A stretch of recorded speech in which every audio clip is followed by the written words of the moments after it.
Olá a todos. Pronto, estamos aqui com 7 minutos de atraso novamente. Tenho aqui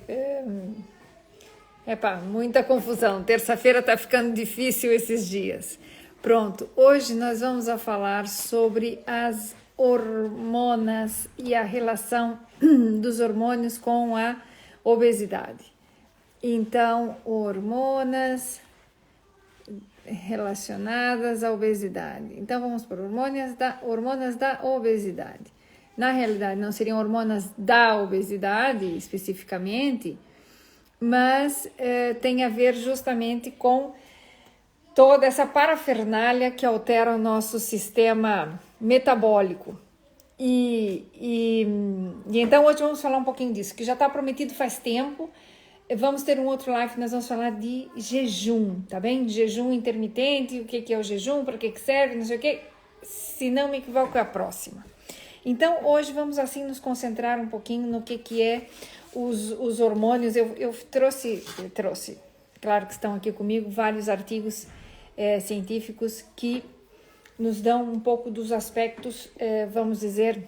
Olá, minhas queridas. Jaque, que bom que você está aqui.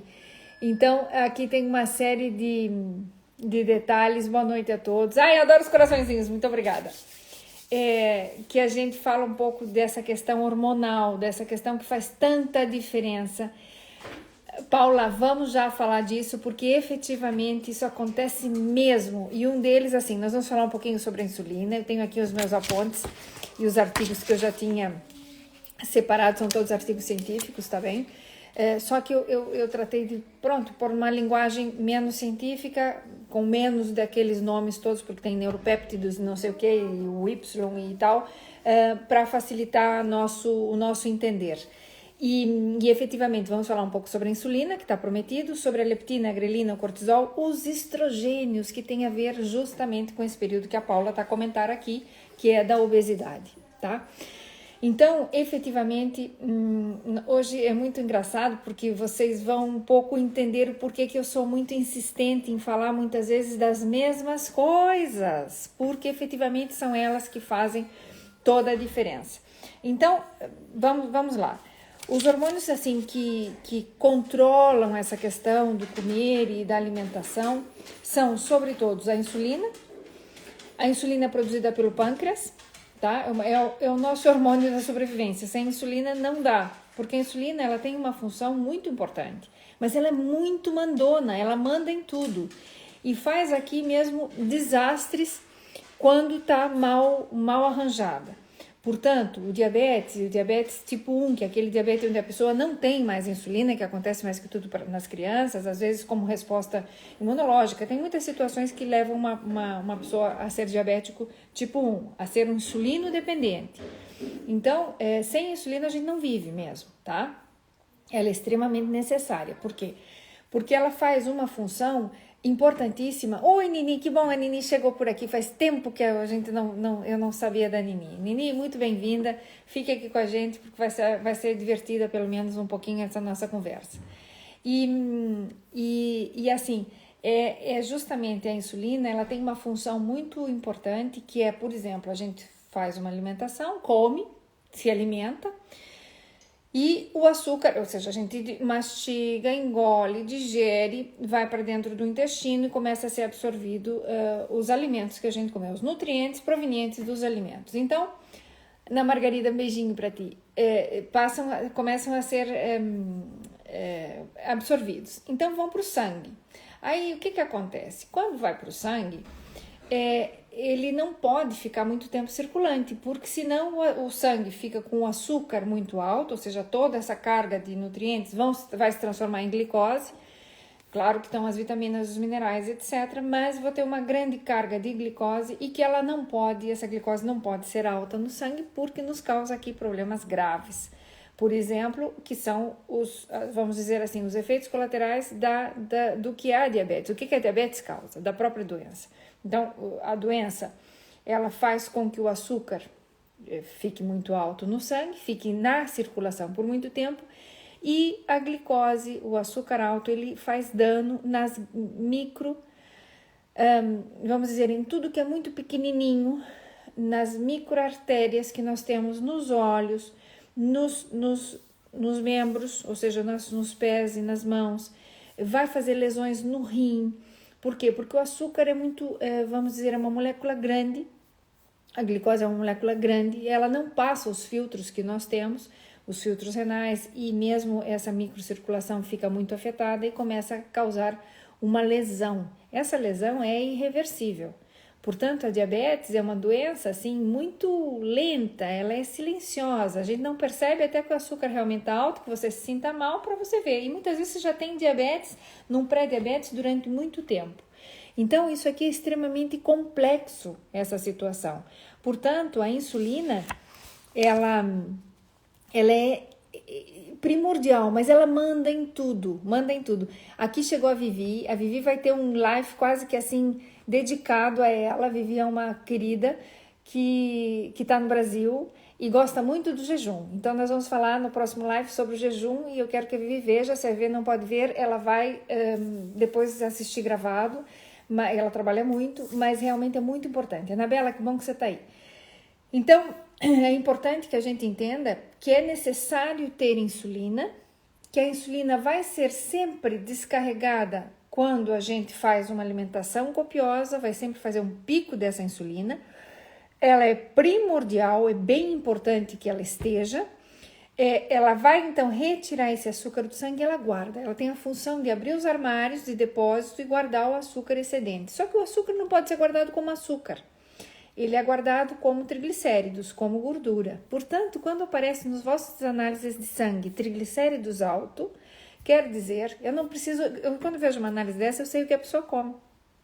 Eu não preciso ser eu não preciso ter bola de cristal, nem turbantes, nem nada. Dá para saber efetivamente que a pessoa está a comer muito hidrato de carbono quando tem efetivamente os triglicéridos altos, porque vai ser a primeira reação da insulina, é guardar o açúcar no sítio de depósito. O sítio de depósito é o tecido gordo, é a gordura corporal. Por isso que a gente diz que a obesidade não tem limite, porque você vai aumentando e esse tecido vai se guardando. Pronto, então é que é importantíssimo a gente poder controlar esse detalhe e poder fazer com que isso aqui funcione bem, que essa relação funcione bem, de forma adequada. Então, como é que a gente faz para não ter grandes picos?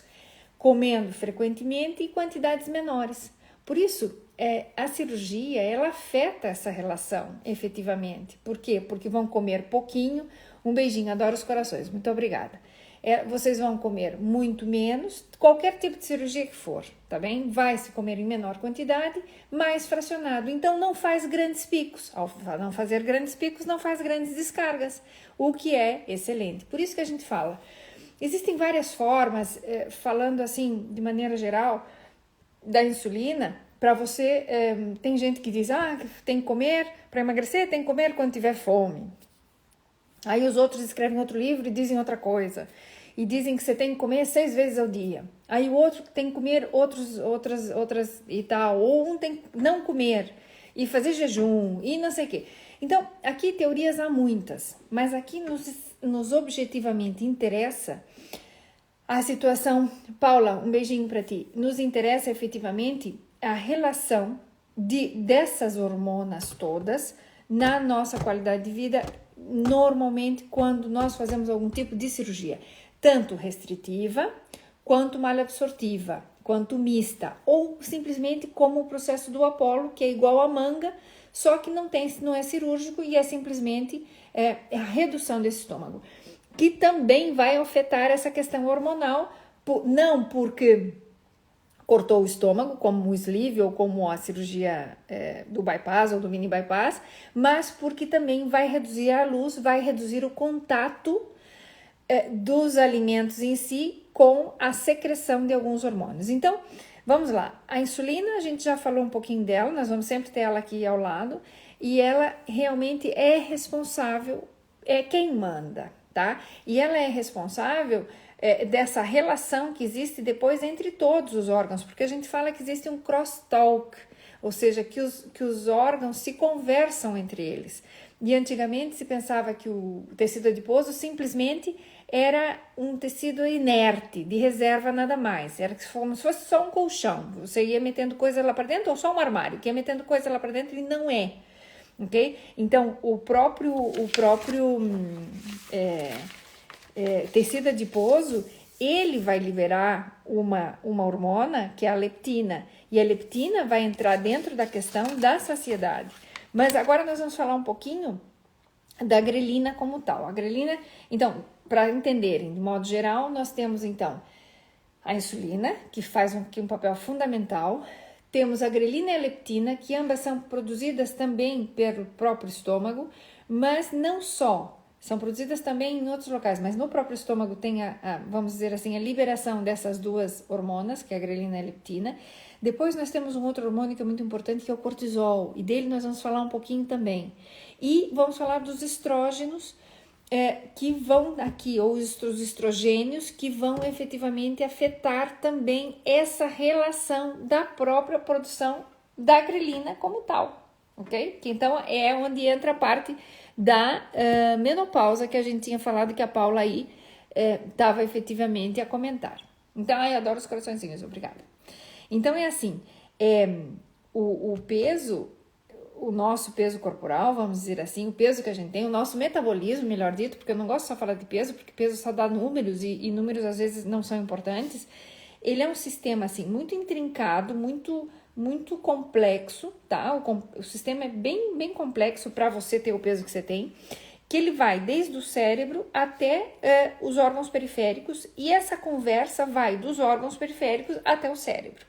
Por isso que a gente fala que existem tempo que a gente tem que dar para o organismo sentir saciedade. Quando a gente fala, respire fundo antes de comer, para que dê tempo de você baixar o estresse, diminuir, comer devagar. Hoje nós falamos disso na consulta com quem estava lá comigo. Então, precisa do tempo para chegar aqui a comida, você engolir, mastigar, chegar e ter tempo suficiente do reflexo vir até aqui, chegar no cérebro, ser liberada essas hormonas que estão aqui dentro do estômago. Umas estão aqui em cima na parte do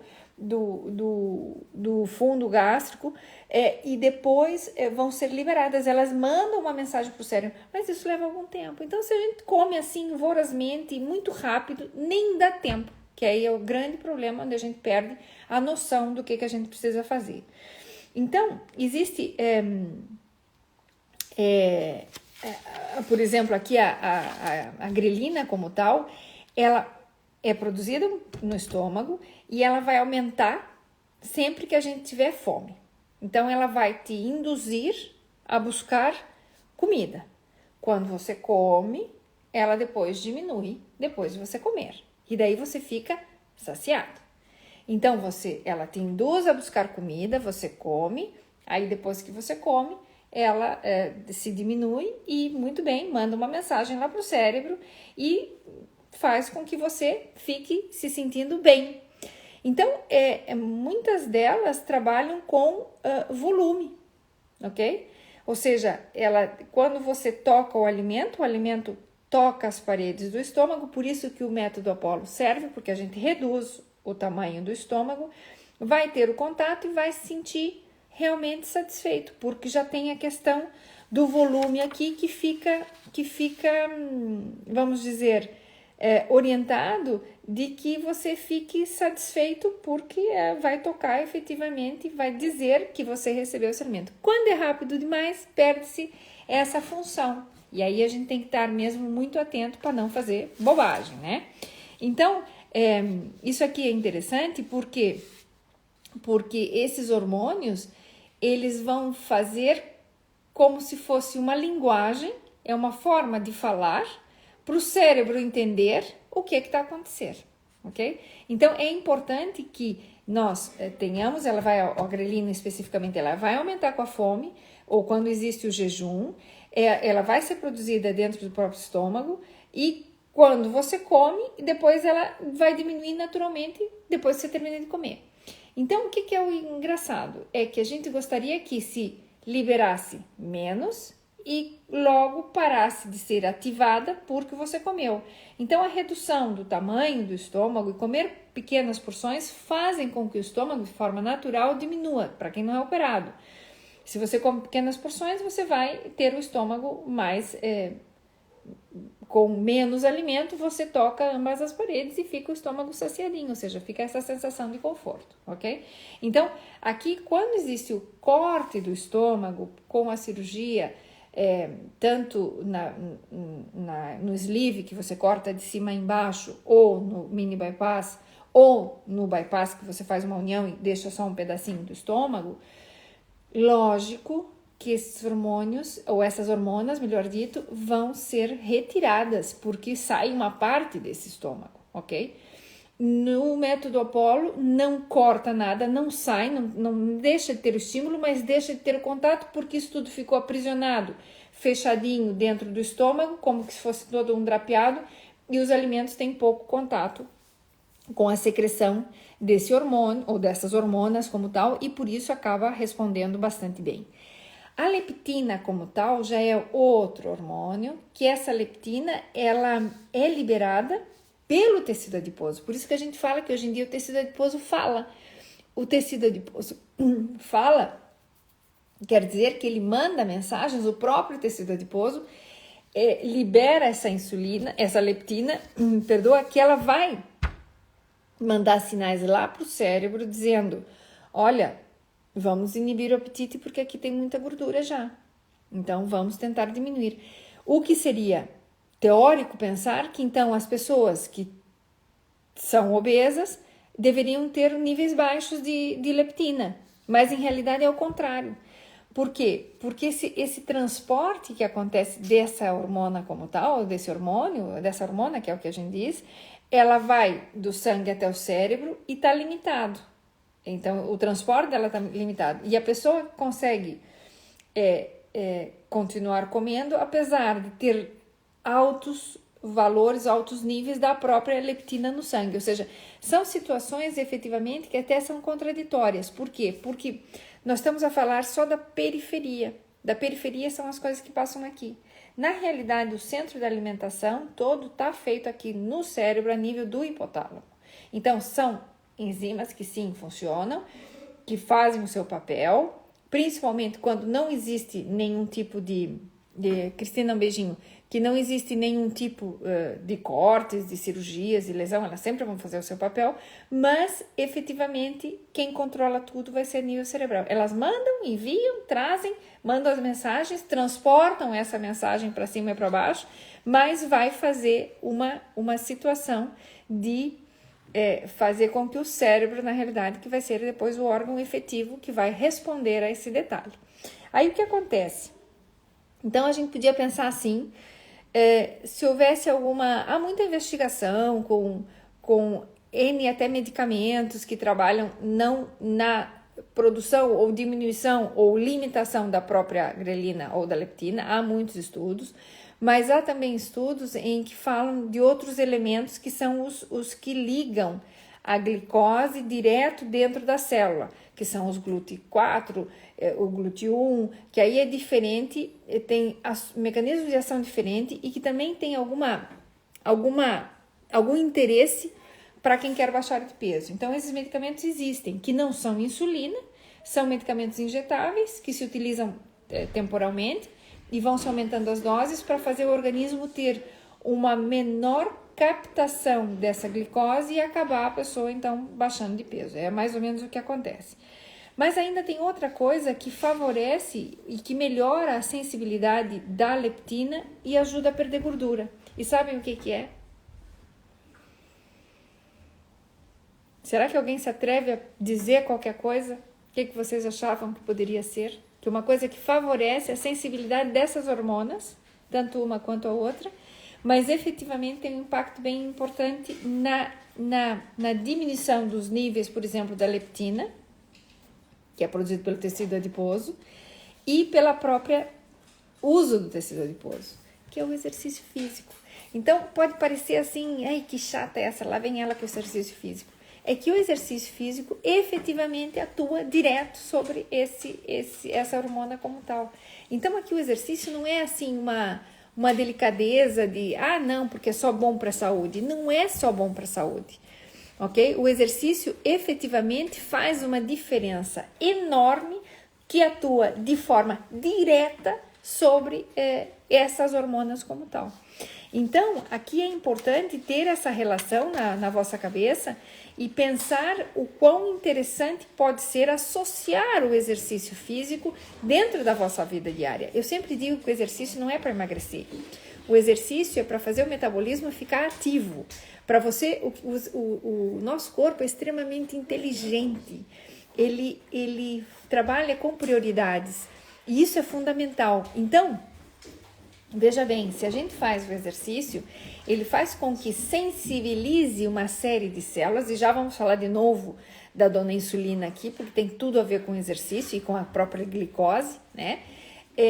E efetivamente ele muda. E outra coisa, quando eu estou utilizando o meu corpo para fazer algum tipo de exercício, eu uso minha massa muscular, a massa que vai ser a massa motora, ou seja, a musculação que eu uso, que é essa musculação que a gente vê nos quadros, que é vermelhinha. Esse músculo, nós temos vários tipos de músculo no corpo, mas esse músculo especificamente, que é um músculo esquelético, que é um músculo de fazer exercício, não vai ser consumido quando eu tenho em déficit calórico, porque está sendo usado. Então, obrigatoriamente, o organismo tem que lançar mão da gordura de depósito, porque essa está sendo usada. Mas para o organismo lançar mão da gordura de depósito, Anabela, que bom que você chegou. Quando a gente vai lançar mão da gordura de depósito, é muito mais difícil para o corpo. O corpo tem que se esforçar, o teu organismo tem que se esforçar a transformar 1 grama de gordura em 9 calorias. É muito efetiva a gordura, ela tem uma eficiência calórica muito grande, então ela te dá energia, mas tem um processo metabólico mais complexo. É muito melhor queimar músculo e queimar glicose no sangue, ou queimar o glicogênio que eu tenho dentro do próprio músculo, e o próprio músculo, através dos aminoácidos cadeia ramificada, que me dão mais energia de forma muito mais rápida. Mas é o que nós não queremos fazer, porque nós não queremos perder nossa massa muscular. Então, quando as meninas é maneira de dizer, o paciente que foi operado, e digo sexo feminino, porque nós temos aqui uma estatística de que nós temos mais mulheres operadas do que homens, ok? Então, por isso que eu me refiro às vezes às meninas. Quando as meninas fazem a cirurgia, começa a perder a massa muscular.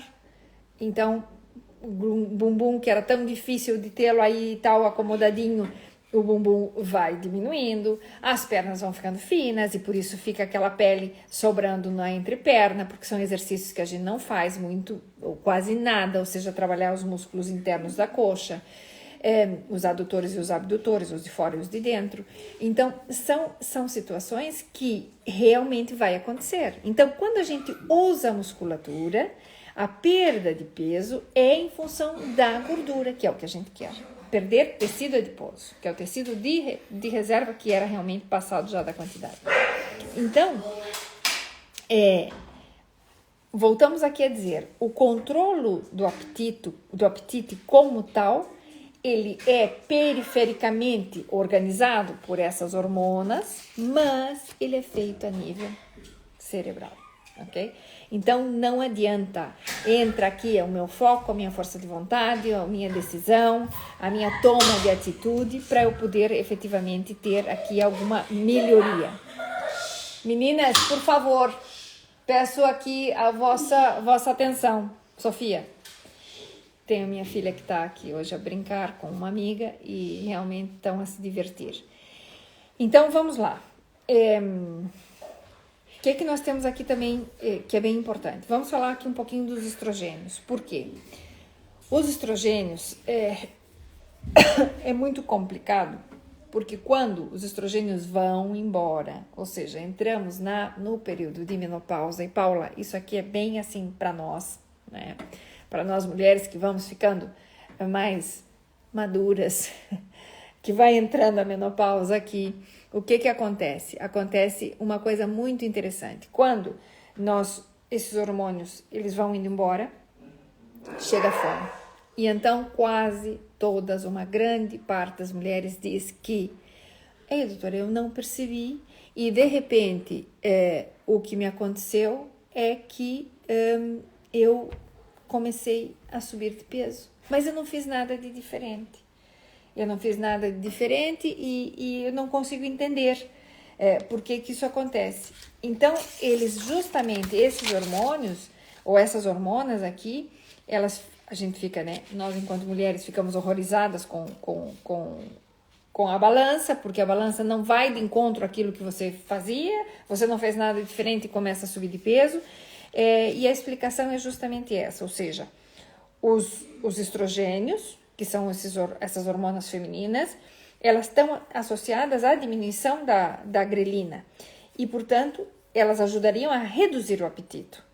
Como tal, o apetite realmente fica reduzido enquanto você tem as hormonas ativas. Quando vai a menopausa, ou vem a menopausa, melhor dito, ou seja, vou realmente modificar essa questão hormonal, há uma diminuição dessas próprias hormonas que vão, então, fazer o efeito contrário.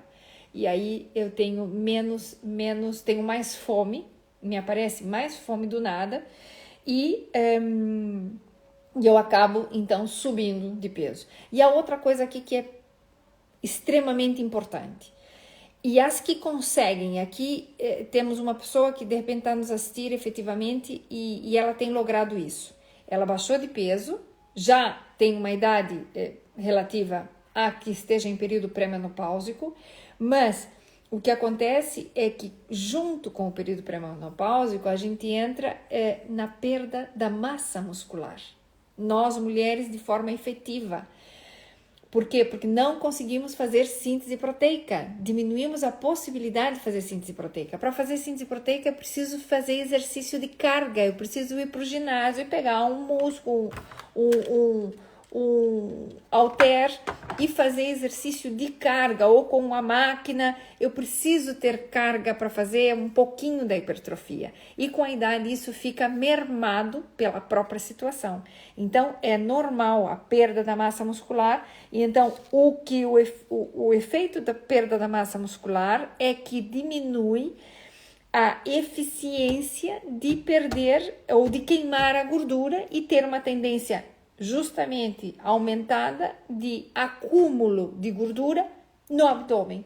Então, se vocês pensam assim, pensem nas vovozinhas, nas avózinhas, ok? Pensem nelas, elas são magrinhas nos braços e nas pernas, tem as pernas e os braços em geral mais emagrecidos, mais magros, mas tem sempre uma barriguinha.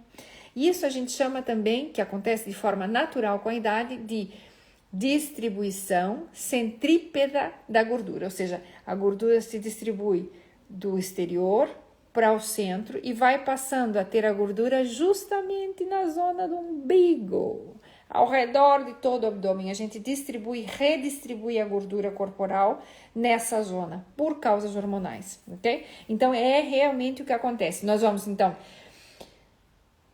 entrar na menopausa, diminui os estrogênios. Ao diminuir os estrogênios, eles afetam, quando os estrogênios diminui a grelina. A grelina me faz, então, vai ter mais fome. E, por outro lado, eu tenho perda de massa muscular e ineficiência de fazer síntese proteica de novo. Ou seja, fazer 1 quilo de músculo me custa imenso tempo de ginásio.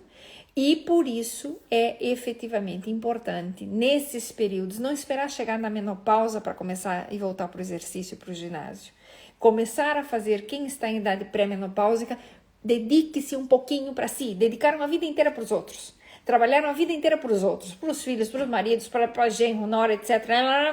Gato e cachorro. Agora dediquem-se um pouquinho para vocês, quem está nesse período. 1 horinha por dia, se não pode 1 horinha por dia, então interdiário, vale bailar, vale zumba, vale aeróbica, vale treinar para maratona, mas tem que depois sempre fazer, mesmo que seja treino aeróbico, eu preciso fazer algo de carga, porque senão eu não vou ter síntese proteica, não há hipótese.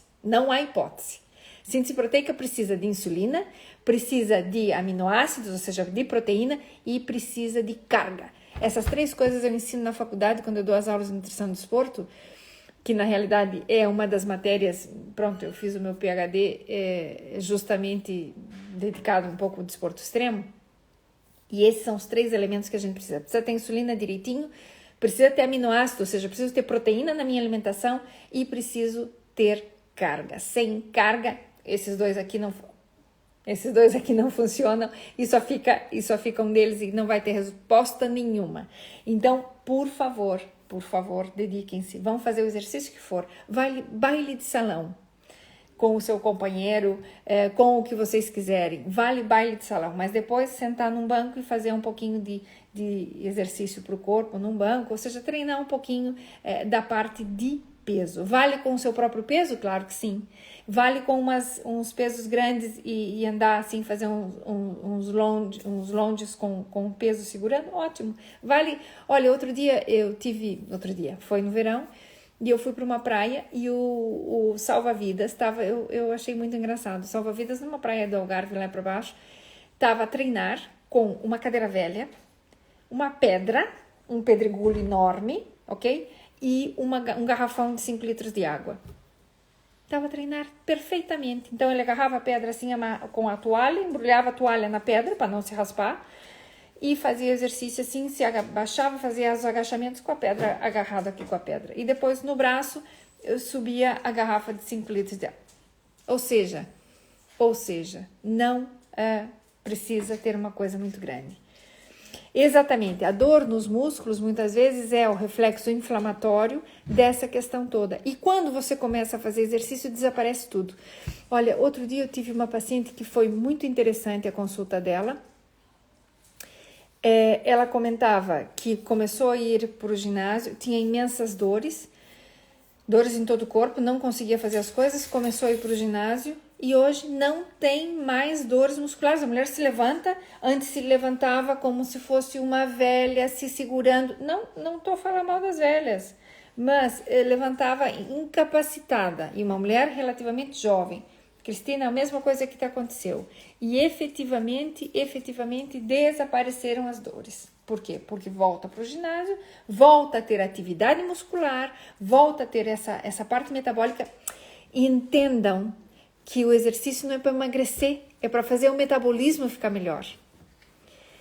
Olha, aqui a Paula está a colocar uma questão que eu adoro que as pessoas comentem as coisas, porque assim a gente vai tentando elucidar coisas e sabendo se para vocês ficou alguma coisa do que a gente está dizendo, não é? Então a Paula está dizendo que já está na menopausa há 3 anos e é realmente, por mais corrida e caminhadas que faz, ela não consegue tonificar a perna. Já entendi que precisa fazer carga, então. Exatamente. Então, o que pode fazer para facilitar a tua vida? Não precisa ir para o ginásio o tempo inteiro, mas ou aqueles pezinhos que se vendem nessas lojas de exercício que são de areia, que tem um velcro, normalmente tem pesos de 2 quilos. Podem pôr 2 pesos de 2 quilos em cada perna e ter 4 em cada perna, que já é difícil, ou pôr 2 pezinhos de um lado. Em casa, na vossa cadeira, vocês sentam, põem o peso aqui no pezinho, vão ficar sentadinhas e vão alongar a perna aqui enquanto vê a novela. Pronto, mas fazem sério e respirando certo, de cada vez que quando levanta o peso, solta o ar, e aí você se concentra no que você está fazendo. Isso já é bom. Com essas mesmas cargas, se pode fazer com uma garrafa d'água, uma de cada lado, agarra-se bem e faz um lunges, caminhando com a perna dobrada, estica a perna, dobra, vai até o chão, levanta, outro passo largo, dobra, levanta. Ou seja, exercícios tem 1000 exercícios. Eu sou nutricionista, não vamos dizer que eu também me meto a fazer a CPT. Eu não sou PT, eu sei fazer alguns exercícios para mim, porque fiz a vida inteira, então sei fazer algumas coisas, mas tem N exercícios e dessas coisinhas assim, ficam fantásticas. Pesos são alternativas sim e funcionam muito bem. Então, Noquinhas, que bom que você está aqui. E então, efetivamente, não deixem de fazer. Esse é o que vai vos garantir de que tenham 75 e 80 anos e estejam não dependentes. Eu acho que a coisa mais importante da gente pensar na nossa vida é ter autonomia. Por isso que eu sou fã da cirurgia bariátrica, porque o sobrepeso nos limita. Nos limita e nos põe no fundo de uma cama, no fundo de uma cadeira, num sofá e não temos disposição para fazer nada. Não é que as pessoas não queiram te levar, não é que você não queira ir, é que você tem dores para ir. Então é preferível não ir a lugar nenhum. Então eu acho que o que a gente tem que fazer é pensar no nosso futuro, ok? Vocês já fizeram o vosso presente e tem feito tudo até agora. Então agora o momento é pensar em vocês. Fernando, aqui tem um amigo querido que apareceu. Fernando é um amigo muito especial, de longa data. de muita infância, de muitas coisas para trás. Então, efetivamente, aqui tá a me perguntar, uma pessoa que está aqui conosco está dizendo, e para quem tem varizes e derrame, será prudente esse tipo de exercício? Claro que sim, porque você melhora inclusive o retorno venoso. Seria muito difícil se você fizesse extremo peso. Você não vai fazer extremo peso, ok? Mas vai melhorar efetivamente a massa muscular. Por quê? Porque as artérias dentro, por exemplo, dos membros inferiores das pernas, funcionam por gravidade. E as artérias têm, vamos dizer, fazer de conta que é uma artéria, nós temos umas comportas em cada passo em que passa o sangue para.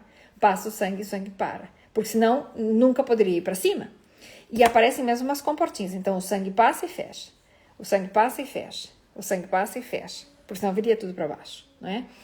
Quando você melhora a massa muscular, você vai ter mais pressão e vai funcionar tudo melhor. Por isso que se usa as meias elásticas. As meias elásticas fazem uma compressão, só que a gente pode fazer a compressão pelo próprio músculo. Isso quer dizer que a musculatura está debilitada. Então, efetivamente, precisamos aqui melhorar essa questão e tentar aqui fazer efetivamente um pouquinho mais. Boa, ótimo, fico feliz. Então, é efetivamente isso que a gente precisa fazer, ok? Ter aqui... Paula, assista lá, vai ficar gravado, depois você pode ver sem nenhum detalhe, ok? Então, muito bem. Então, nós falamos da insulina, da grelina, da leptina e dos estrógenos. O que mais que nós temos aqui que falar? Nós temos que falar de um outro hormônio que é o cortisol, ok? O cortisol é um hormônio aqui fantástico e por isso que a gente tem que se respeitar. Nós, querendo ou não... Ai, Vitor, que bom que apareceste. Eu sei que me chamaste, mas é que eu vim entrar por aqui e não conseguia falar contigo. Depois a gente conversa. Então, vamos ver. O cortisol é um hormônio, e querendo ou não, era o que eu estava falando, parei nisso quando eu vi aqui a mensagem do Vitor, que nós somos pessoas de ritmo, ok? Nós temos um ritmo circadiano, ou seja, uma hora de acordar, uma hora de dormir. Normalmente tem a ver com a luz solar, porque nós somos assim e fomos criados assim e surgimos assim e mantemos assim. Então, efetivamente, é bem importante, já comento da Anabela, é bem importante que a gente mantenha essa situação. E o cortisol, vejam bem, o cortisol é um hormônio aqui muito interessante, ele é conhecido como hormônio do estresse. E efetivamente é importante que ele exista, é fantástico, ter estresse é bom. O que é mal é ter demasiado estresse, é ter estresse em excesso, que é o que quase todos nós sofremos. Então, o estresse em excesso não serve. Outra coisa se eu pudesse ensinar isso, eu ensinaria sempre. Eu não sofro por antecipação, ok? As coisas vão surgir, então quando surgem a gente sofre quando elas surgirem. Então, não ficar criando coisas onde elas ainda não existem. Isso é sofrer por antecipação, é você efetivamente aumentar essa questão toda de estresse. Então, o cortisol, ele é o hormônio do estresse e ele nos mantém em estado de alerta. Então, é importantíssimo que ele esteja, porque nós precisamos estar em estado de alerta de manhã cedo. Quando você se levanta, você tem que estar em estado de alerta, você tem que estar ativo, você tem que começar o dia, você tem que viver esse dia. Então, ela está implicada numa série de funções, e está implicada na função de quase todos os órgãos. O cortisol faz descargas importantíssimas no corpo, descargas de adrenalina, de fazer você correr, de fazer você ter uma visão rápida, de você ter um foco rápido, de você ter uma resposta rápida. Então, é importantíssimo que ele exista. Mas ele tem um ritmo circadiano. E então, mais ou menos, você tem às 8 da noite e ele descende mais ou menos muitíssimo, vai fazer um pico de madrugada, que é para que você acorde, para que você tenha um ritmo bem adequado. Então, ele nos dá vitalidade, ele vos dá vida. Cortisol não é mal para nada. O problema é que ele vai influenciar e vai modificar a sua trajetória, digamos assim, se vocês não dormem. Então, é aí o que acontece? A pessoa que não dorme aumenta a grelina, a leptina funciona mal, então não dá a sensação de saciedade. Aí entra tudo aqui num descalabro total e vai efetivamente, quando o hormônio, os níveis do cortisol não baixam, tem cortisol durante o dia muito alto, ele vai efetivamente predispor a própria obesidade como tal, porque atua nessas outras hormonas por ende, ou seja, ele vai estar alterado e vai alterar essas outras hormonas. Por quê? Porque entramos então em processos aqui entre como se fosse um processo de sobrevivência. Então eu começo a agarrar tudo, aumento também a insulina, guardo tudo que eu tenho e vocês entram num mecanismo extremamente daninho, ou seja, que faz mesmo dano importante a nível orgânico. Portanto, aqui é importantíssimo dormir e não se come de madrugada nunca, ok? Que se comerá de madrugada quem tem ritmo diferenciado, quem tem um ritmo diferenciado e aquelas pessoas que, tá aqui, ou aquelas pessoas que têm um trabalho noturno que não podem comer naturalmente durante o seu horário, tem o seu horário completamente trocado. E isso já causa repercussões importantíssimas a nível corporal. Há pessoas que são mais noturnas e há pessoas que são mais diurnas, tem a ver com isso também. Então, isso também afeta, que nós vamos falar do jejum no próximo live, mas isso também afeta justamente essa função. Portanto, não se come de madrugada. Eu acordo agora para comer e quem come de madrugada é bebê, ok? E se vocês começam a levantar para comer, vocês fazem ritmo e vão sempre acordar à mesma hora, mesmo que não comam nada, vai acordar à mesma hora, ou seja, não pode entrar nisso. Quem trabalha por turnos sofre isso que eu acabo de dizer. Então, quem trabalha por turnos tem que ter esse cuidado importante de não entrar no fato de comer comida durante o período da madrugada. Não pode, ok? Isso afeta muito. Então, aqui a Anabela comentava que o melhor exercício para ela é correr, mas sim ela complementa com ginástica localizada, com pesos nos braços, nos tornozelos. Claro que sim, por quê? Porque então eu vou impedir essa frouxidão que vai acontecendo e vou efetivamente trabalhar essa musculatura para manter esse esquema. E, por exemplo, a Anabela é um exemplo fiel. Por quê? Porque ela está fantástica, já tem, pronto, não vamos aqui dizer a idade da Anabela, tá bem? Anabela, ninguém vai contar a tua idade, mas estamos nesses períodos aqui mais diferenciados da nossa vida, portanto, ela sabe que eu tô sendo boazinha, não é? Portanto, ela está fantástica, é a prova de que isso funciona. A mulher está fantástica corporalmente e tem essa massa muscular que está a trabalhar muitíssimo bem. Por quê? Porque dedicado e modificou. A Anabela perdeu imenso peso e está mantendo isso. Então, o que acontece? Não é só que vai ficar agora mantendo e estar escravo do exercício o resto da vida. Oxalá pudéssemos sempre fazer exercício o resto da vida. Oxalá possamos ser escravos do exercício o resto da vida. Quer dizer que não temos lesões. Quer dizer que podemos estar ativos. A diferença entre o velho e o jovem é efetivamente o nível de exercício que faz e o organismo vai se sentindo jovem. Quando a gente começa a diminuir tudo, entramos naquilo que a gente chama... uma parte de que nós vamos perdendo a nossa musculatura, ok? Então, eu não gosto muito dessa palavra, porque é uma caquexia, ou seja, uma perda dessa massa muscular que acaba sendo consumida e entramos, assim, em períodos muito degradados da própria musculatura. Portanto, outra coisa aqui importante que eu tinha para falar para vocês, que até deixei apontadinho aqui, é a questão da proteína. A proteína faz falta porque... eu acho que eu tenho aqui... A proteína, ela faz falta efetivamente, eu até deixei anotado, peraí. Depois eu só vou comentar outra coisinha ainda também da cirurgia. A proteína, ela é saciante, então ela vai alterar a relação que tem aqui com a própria insulina, ok? Então não vai ter períodos, por isso que eu brinco que façam... Por exemplo, quem vai fazer 2 lanches de tarde, faz um lanche. O primeiro pode usar uma fruta, pode usar um lanche normal que faça, mas o segundo lanche tente fazer com algo mais proteico, porque efetivamente vai levar a muitíssima mais saciedade, ok? E isso aqui é importante para poder manter e ajudar essa questão. E assim a gente vai ficar muitíssimo melhor. E isso faz diferença efetivamente dentro do que é a nossa alimentação mesmo e o desenvolvimento e a manutenção de toda essa situação. O nosso objetivo aqui é quem fez a cirurgia, quem tem diabetes, vai se curar do diabetes. Por quê? Porque vai realmente diminuir e quem usa insulina em geral deixa de usar. Os hipoglicemiantes as pessoas deixam de usar. Quem usa insulina, às vezes, mesmo num diabetes tipo 2, tá? Não estou falando de diabetes tipo 1, estou falando do que a gente chama cirurgia metabólica, que efetivamente faz diferença. E a pessoa deixa de ter aquilo que a gente chama de síndrome metabólico, porque corrige esses valores todos, justamente por essa questão que a gente tem falado dessas hormonas todas. E realmente resulta.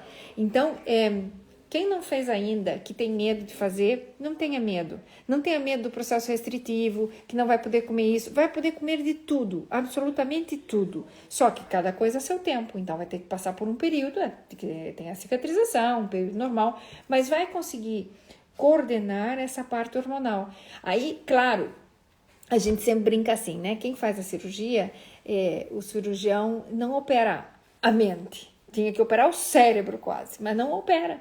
Mas as pessoas vão tendo diminuição dessas sensações da fome, consegue se controlar, consegue estar bem, muda, inclusive o sabor das comidas. Eu sempre falo isso, que as pessoas quando fazem a cirurgia, não deixem de provar as coisas, porque uma coisa que antes não gostava, depois da cirurgia, às vezes vem e tem a grata surpresa que começa a gostar, são alimentos novos, um pouquinho de doce, você fica efetivamente super saciado, e até o doce é muito doce, você não consegue comer, muda completamente a relação que vai ter com a comida. E, consequentemente, depois se trata a parte psicológica de como é que isso surgiu e como é que eu posso fazer para modificar esse padrão.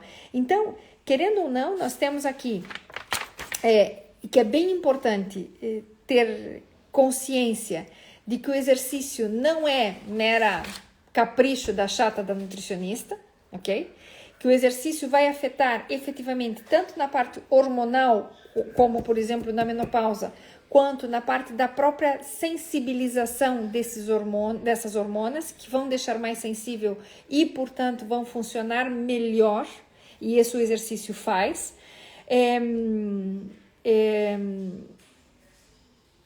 Que mais que aqui é importante a gente comentar, que agora me foi, porque estava a fazer barulho aqui e me desconcentrei. Que efetivamente o exercício também vai influenciar sobre os picos da insulina, porque aqui é importante entender uma coisa. Quando a primeira forma de controlar o açúcar no sangue é usá-lo. E Helena, um beijinho para ti. E como é que a gente olha, como é que a gente faz para usar? É justamente fazendo exercício, porque então ele consegue restar um pouco do açúcar no sangue para fazer movimento corporal e já baixa um pouquinho o açúcar. Então, com isso, já fico super bem, ok? Então, aqui, efetivamente, essas hormonas todas atuam de forma geral, de forma direta sobre o próprio apetite, vai nos afetar com a cirurgia, tanto a manga, quanto o sleeve, quanto o bypass, e mesmo com o Apollo, porque o Apollo não é restritivo, ele é restritivo, mas não cortou nada, mas eu consigo efetivamente ter também uma diminuição do contato direto do alimento com a parte secretora dessas hormonas, e que também vai influenciar, então, de forma direta. Então, entender bem. Exatamente, aqui a Anabela diz que vai valer muito a pena a questão do exercício, que é outra vida, é voltar a ter vida, é isso mesmo, Anabela. Ela espera muito bem continuar fazendo exercício sempre, isso é o que eu digo sempre também. Eu fiz uma lesão, passei 2 meses fora de circulação mesmo, estava me sentindo muito mal, estava com medo de fazer exercício porque tinha dores, e eu não sou muito de me queixar de dores e tal, mas tinha muitas dores, estava mesmo me sentindo muito mal. E nesse domingo voltei a correr e corri 12 quilômetros e Claro, me doía os músculos depois, mas é aquela dor muscular de ter ficado um tempo sem fazer. Claro que podia ter começado só com 5, mas pronto, estava animada e estava um dia maravilhoso e eu não podia deixar de fazer e corri meus 12 quilômetros e pouco e foi fantástico, foi a melhor coisa que eu fiz. Então amanhã eu vou tentar correr outra vez para voltar a fazer o ritmo antes do inverno chegar. Por quê? Porque o inverno chegando a gente tem a tendência a diminuir, porque está a chover, por isso, ou por aquilo, por aquele outro. Então, tentar não perder esse ritmo e manter aqui a fazer um pouco mais de exercício. Maria João também chegou por aqui, um beijinho. Que bom que a Mariana apareceu também. Então, vejam bem, essa questão hormonal, quem não viu, assista de novo, porque eu acho que vale a pena. Faz aqui toda a diferença, porque dentro do que eu estava falando, tanto do sleeve quanto do endosleeve, que é o Apollo, tanto da cirurgia bariátrica como bypass e o mini bypass, o que acontece é que vai desaparecer o contato direto com as células produtoras da grelina e sim vão afetar a própria resposta que nós temos. Então, é o grande detalhe que a gente tem em relação às hormonas e com a cirurgia, porque às vezes as pessoas não terminam de entender muito bem como é que isso acontece, o que afeta uma e o que produz a fome e o que produz a saciedade, ok? Depois existem outros elementos, que é aquilo que eu falei, medicamentos e não sei o que hoje estão muito em cima da tarima, que também se podem utilizar até em alguns momentos para ajudar a perder peso, mas o que a gente quer aqui é para que essas pessoas fiquem... Ok. Que vocês fiquem assim tranquilos no sentido de que tanto um procedimento quanto o outro, e mesmo quem não fez a cirurgia ou já fez a cirurgia há algum tempo, se melhora um pouquinho a sua rotina de comer fracionado para não fazer grandes picos de insulina. Se fazer um pouco de exercício, aumentar a hidratação, já vai ter aqui um favorecimento muitíssimo, muitíssimo importante para que esse funcionamento metabólico aconteça de forma mais sinérgica, mais orgânica, mais coerente a nível metabólico e faz diferença. Então, claro, para que as coisas funcionem bem, nós precisamos ter as vitaminas, ter os minerais adequados, ter essas situações, porque quando a gente fala de vitaminas, não é só vitamina porque faz falta para a gente ficar bem. Não, faz falta porque bioquimicamente elas entram dentro da produção de energia. Por exemplo, toda a glicose vai precisar de magnésio, vai precisar de vitamina B1, B3 e B6 para se transformar em energia, porque a gente chama isso de coenzimas. Então, há muitas vitaminas que a gente consegue rapidamente na alimentação. Quem é restritiva, quem fez cirurgia restritiva e malabsortiva de tipo mista, ou seja, o bypass, o mini bypass, tem que ter a suplementação. No próprio sleeve também tem que ser suplementado, por quê? Porque tem volume de alimento muito pequeno e há momentos que vocês sabem que não dá para comer mais de 50, 60, 70 gramas e ficam super satisfeitos, então não conseguem encontrar a quantidade adequada. Ok? E nós viemos a trabalhar nisso já fazem muitos anos na questão das vitaminas e dos minerais. Portanto, é uma situação realmente que precisa ter atenção, ok? Mas isso é fácil, isso se suplementa quando é preciso, se melhora a alimentação quando é preciso.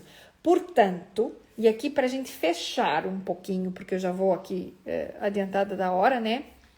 Adiantada da hora não, eu vou na hora, mas como eu comecei um pouquinho mais tarde, às vezes eu sou uma abusada e passo um pouquinho mais, porque eu também gosto de estar aqui com vocês. Então, uma coisa bem importante, evitem alimentos processados e ultraprocessados. Não é porque eles engordam. Eu sempre falo para os meus pacientes, comam um queijinho fresco normal. O queijo fresco que ele é magro, ele para tirar a gordura e para ficar a função do queijo, tem que pôr uma gelatina ou um espessante para que dê a consistência, que seja vendido no mercado com a qualidade que o consumidor quer. Então, isso não faz diferença. Lights e diets e não sei o que, há momentos específicos, mas depois que você fez a cirurgia, tente buscar alimentos o menos processados possível. E se é um queijo fresco, a vaca não é desnatada, o leite da vaca não é desnatado. Então, tem coisas que é exagero das pessoas. Agora, o problema é comer em quantidade mais adequada. ok? Então, eu sou contra essas coisas de muito desnatado. Eu tomo leite desnatado, sim senhora. Por quê? Porque é só o leite. E eu tomo um pouquinho de leite no café. Tomo quantidade de café muito maior. Então, um pouquinho de leite como que para cortar ali. Mas o queijo é um queijo normal. O queijo é normal. O iogurte, eu prefiro um iogurte, se é para eu tomar sem açúcar, é sem açúcar. Então, eu gosto de iogurtes naturais. E aí eu misturo a fruta, eu ponho o que eu quiser. Se gostam de iogurtes com sabor e tal e qual, também, Carla querida, que bom que estás aqui, também é ótimo, não há nenhum problema, mas tentar assim, não ir só para os processados. Esses são processados. O problema são os ultraprocessados, que eles vão afetar de forma direta essa questão hormonal. E afetam diretamente a produção de insulina, afetam diretamente a produção de outros hormônios e afetam até a produção dos próprios estrógenos. Então, ter aqui um cuidado com esse tipo de detalhe é muito mais satisfatório, uma alimentação mais normal. Além do que os ultraprocessados esqueçam de vitaminas e minerais. Então, se comem pouco, comam um alimento de boa qualidade. Então, façam aqui efetivamente uma seleção, cuidem o que vocês põem daqui para dentro, porque isso afeta muito, e o que vocês vão absorver, vai absorver bastante, no sentido de que façam alimentos de boa qualidade, porque vocês só têm pouquinhos, e a gente precisa realmente aproveitar. Mário, um prazer te conhecer. Então, tentar aqui cuidar esse tipo de detalhe, ok? Que isso faz toda a diferença. Depois ainda ficaria para a gente falar mais para frente a relação do jejum como tal, que a gente vai falar. O jejum não é mal, mas tem os seus momentos e sim tem que ser respeitado, e não é nada de raro ou negativo, mas tem que ser bem feito. E a questão da insulina, que vai ser efetivamente, a gente podia falar dela só mais aqui, pelo menos meia hora só da insulina, ok? Porque ela é um hormônio que vai estar mais relacionado no mando, ou seja, na chefia geral do que os outros fazem. Então é importantíssimo ter um pâncreas que funcione bem, ter um pâncreas que funcione de acordo, cuidar o vosso pâncreas. Eu não sei se vocês sabem, mas os tumores de pâncreas são os que são os mais graves, os que têm uma vida, ou seja, uma agressividade, e é realmente preocupante. Então, para cuidar disso, não beber em excesso, não fazer situações aqui delicadas. As gorduras em excesso vão sempre afetar um pouco mais, não só as gorduras, mas como o açúcar direto, vão afetar de forma direta a produção de insulina, a estimulação do próprio pâncreas e assim por diante. Então, cuidar aqui esse tipo de detalhe. Olha, a Ana está fazendo aqui uma pergunta, perdoem que eu interrompa. Ela está perguntando assim, como é que nós sabemos quais são os superprocessados? Pois, Ana, eu vou fazer um postzinho dos processados, dos mais naturais, dos processados e dos ultraprocessados, com fotinhos, para que vocês vejam. Deixa agora, nessa próxima semana, eu vou colocar para vocês verem e vão perceber exatamente do que eu estou a falar, ok? Só que a gente usa isso com uma frequência enorme que a gente acaba nem percebendo, e são ultraprocessados, de vitamina 0, de minerais 0, quando muito estão colocados ou adjuntados a esses alimentos por algum objetivo específico, mas normalmente tem uma absorção péssima porque a biodisponibilidade deles é diferenciada. Como vocês podem imaginar, os minerais existem várias formas. Minerais que são quelados, minerais que são em forma de sulfato de cobre, sulfato de ferro, sulfato de manganês. Tem N formas de apresentação e algumas são melhores absorvidas que outras. Normalmente os minerais que são quelados têm uma melhor absorção. Às vezes tem que aumentar a quantidade, ok? Ou os biglicinatos, ou seja, tem aqui muita forma diferente. Portanto, às vezes o que a indústria usa é beneficioso para a própria indústria, para o produto final, mas não está interessado na saúde do seu consumidor, definitivamente. Senão, a gordura hidrogenada seria muito menos utilizada, ok? A gordura hidrogenada é utilizada nos bolos e nos doces e nas bolachas. Por que vocês acham que aquelas bolachas que tem uma marquinha em cima, que eu não vou dizer o nome porque eu me nego a dizer o nome daquela marca, porque não entra na minha casa, é uma que é preta, preta, preta e tem uma coisa branca por dentro, não como, não entra aqui na minha casa. Aquilo é horroroso, mas as pessoas adoram. Aquela marca que tem em cima, que é tão perfeita, que aparece o nome perfeito da bolacha, como é que vocês acham que é feita? Uma bolacha normal não faz isso. Isso tem que ter uma gordura de tal forma que se amolde na forma que ela é feita, que aquilo calque fique como um selo, tem que ter uma massa ali suficientemente pegajosa, com essa gordura hidrogenada, para aquele formato ficar. Senão, não fica, a bolacha não fica assim. Ou seja, a parte química daqui é muito, a indústria de alimentos é campeã de tudo, porque vende o bonito. E o bonito nem sempre é bom. Então, ter cuidado com isso, ok? Então, pronto, eu vou parar por aqui, porque já estou cumprindo o meu horário para não me passar, porque eu sou aqui mesmo grave nessa situação. Às vezes eu me empolgo aqui, ponho uma segundona e vou embora, né? Então, alguns já me conhecem, já sabem que eu falo demais da conta. Portanto, obrigado pelos coraçõezinhos, adoro os coraçõezinhos. O meu carinho para todos vocês, obrigado pela vossa paciência de estar aí desse lado, por tentar a gente chegar aqui no meio comum. O meu objetivo é que todos vocês, ou todos nós, possamos aos 70 e poucos anos continuar falando dessas coisas, ou continuar desfrutando dessas coisas. A gente sempre tem que comprar o chapéu roxo, porque nas nossas idades, ou seja, independente de quais forem, a gente deve assumir muitas coisas e ser feliz, é isso que importa. E que o peso não seja... Claro que sim. A Carla está dizendo que ela não conseguiu ver o live, vai conseguir ver hoje, vai conseguir ver quando quiser. Está lá gravado e tem ainda em podcasts, que eu nem tenho feito publicidade disso, para que vocês saibam. Pronto, tem podcast, se a pessoa quer estar lá no trânsito ouvindo, e também dá. Então, o meu objetivo mesmo é que sejamos aqui realmente felizes e que o peso não seja um peso na nossa vida, que o peso seja nada mais um passado que existiu e que a gente vai cuidar para que ele não volte. E eu acho que isso aqui é o mais importante de tudo, e que a gente seja realmente... esteja cômoda, esteja feliz consigo, esteja de acordo, independente dos quilos que sejam, se é um pouquinho mais, um pouquinho menos, não faz diferença, mas que não sejam limitantes, que não lhes façam dano e que possam viver com gratidão, viver bem e viver felizes e poderem não estar limitadas nunca. Então, o meu beijinho enorme para todos vocês. Na semana que vem vamos falar de jejum, depois vamos ter outros lives com cirurgião plástico, com algumas convidadas. E é isso mesmo, a Carla está dizendo que é difícil lidar com o peso. Claro que sim, mas a gente não pode dar tanto peso ao peso, não pode dar tanta força a esse bandido, porque senão ele vence, a gente se desgasta demais e não vale a pena. Então sim, vamos controlar, mas o quê? Controlar para que tu te sintas bem contigo, que te sintas nessas roupas lindas e que te vejas linda. Isso é o mais importante, independente se é o 8 ou é o 7 ou é o 5 que está lá na balança, ok? Cuidado com o número, que o número é traiçoeiro. O que eu quero ver é que o corpo fique bem, é que você se sinta bem, que você se sinta realmente espetacular. E a gente pode ser espetacular sempre. Então, olha, beijinhos para todos. Ai, obrigado, Vitor, um querido.